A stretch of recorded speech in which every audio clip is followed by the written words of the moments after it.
Hi, how we doing? Excellent. Well, welcome back to a story time with Miss Norton, and today's story is called A Little Prairie House. And for those of you that have listened to the stories before this, you know that Laura is on a brand new adventure with her family. You know that she's left the little house in the big woods and she's traveling to the prairie. So now we're going to find out exactly what happens on the prairie. All right, does anybody have any I wonders before we begin? Anything that you want to know about this story just by looking at this front cover? I have an I wonder. I wonder if this is her house. All right, let's get started.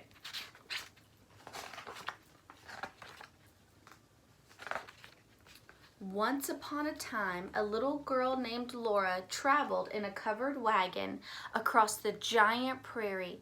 She traveled with her pa, her ma, her big sister Mary, her little sister Carrie, and their good old bulldog Jack.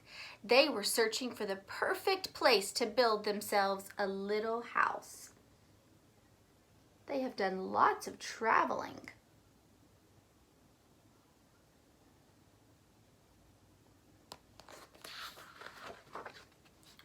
One day, after the little family had been traveling across the prairie for a long time, Laura and Mary woke up earlier than the sun.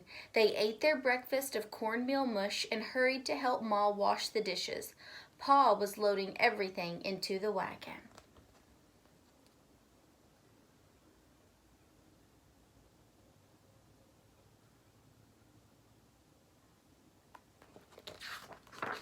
When the sun rose, they were driving across the prairie. There was no road to drive on, so Pet and Patty, the two gentle Mustangs, that's just the horses, waded through the grasses.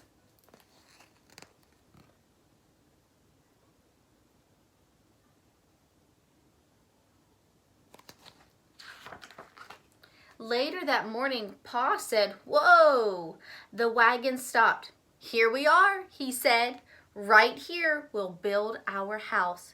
Laura and Mary jumped to the ground. All around them there was nothing but prairie.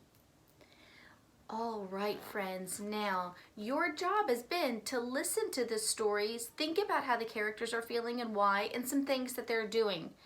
If you were Laura, how would you be feeling right now? If you were Carrie, how would you be feeling? If you were Mary, Pa, or Ma, how would you be feeling right now?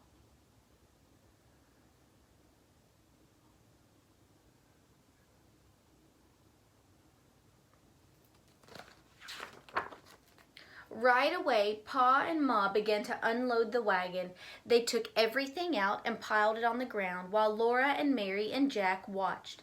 Then Pa drove the wagon down into the prairie out of sight to get a load of logs from the creek bottom.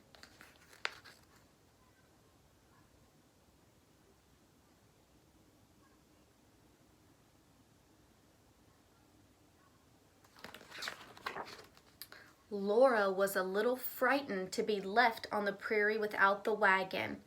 Oh, friends, the author did give us a feeling, frightened.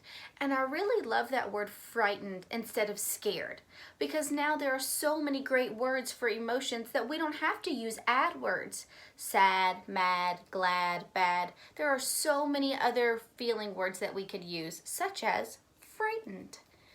Laura was a little frightened to be left on the prairie without the wagon. She wanted to hide in the tall grass like a little prairie chicken, but instead she helped Ma while Mary sat on the grass and minded baby Carrie.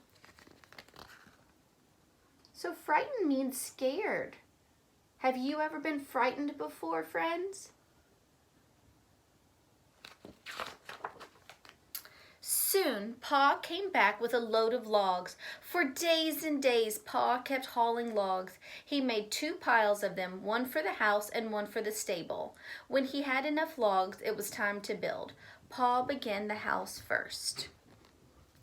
Oh, wow.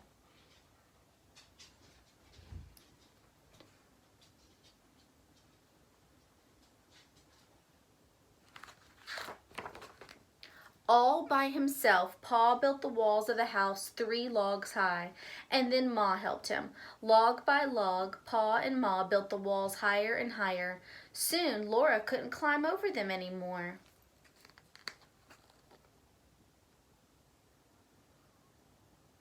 Now, if you are in my class, then we have Lincoln logs, and this is what we've done with the Lincoln logs. Remember, you have to match them up perfectly and build it, just like Pa did.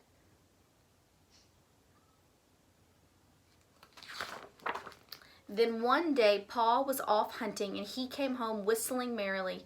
"Good news!" he shouted. Pa had met a neighbor on the other side of the creek. His name was Mr. Edwards, and he was going to help Pa finish building the house. Then Pa would help Mr. Edwards build his house.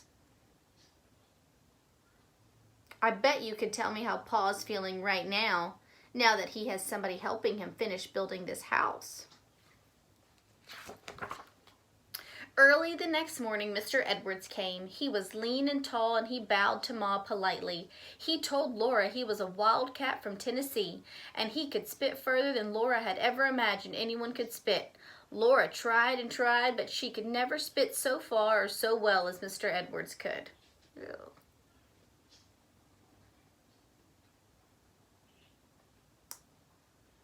All right, friends, this is one activity we are not going to try. Please do not try this at home. Mr. Edwards was a fast worker, and one day he and Pa built the walls of the little house as high as Pa wanted them.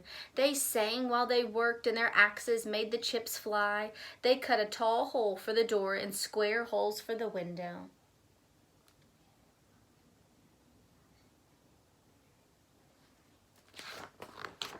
Laura couldn't wait to see the inside of the house, and as soon as the tall hole was cut, she ran inside. Stripes of sunshine came through the cracks in the walls and went all across Laura's hands and arms and feet.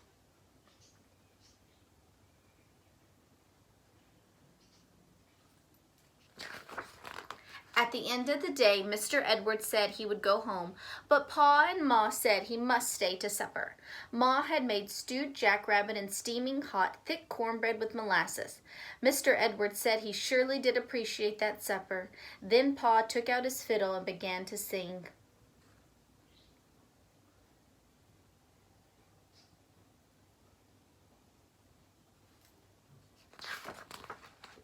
Suddenly, Mr. Edwards jumped up and began to dance. He danced like a jumping jack in the moonlight, while Pa's fiddle kept on rollicking and Laura's and Mary's hands were clapping together. Pa played and played, and Mr. Edwards danced and danced.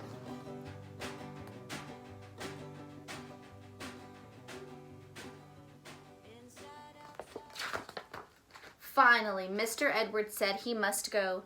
"Play me down the road," he said. So Pa played, and Pa and Laura and Mr. Edwards sang with all their might until Laura could not hear Mr. Edwards anymore. Only the wind rustled in the prairie grasses, and the big yellow moon sailed high over the new little house on the prairie.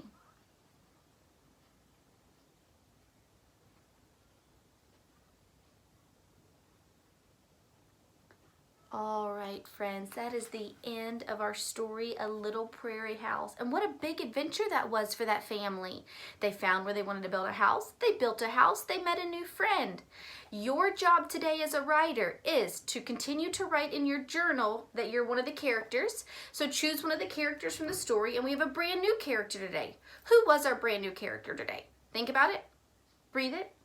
Release it. That's right, it was Mr. Edwards. So you can choose to be Mr. Edwards also. Think about how you are feeling if you were that character and why. And you have to tell me some key details of the story, some things that you did as that character. Using those transition words, first, next, then, finally. All right, I can't wait to read your writing. Keep sending those in to me, please. And I will catch you back here for story time later. Bye.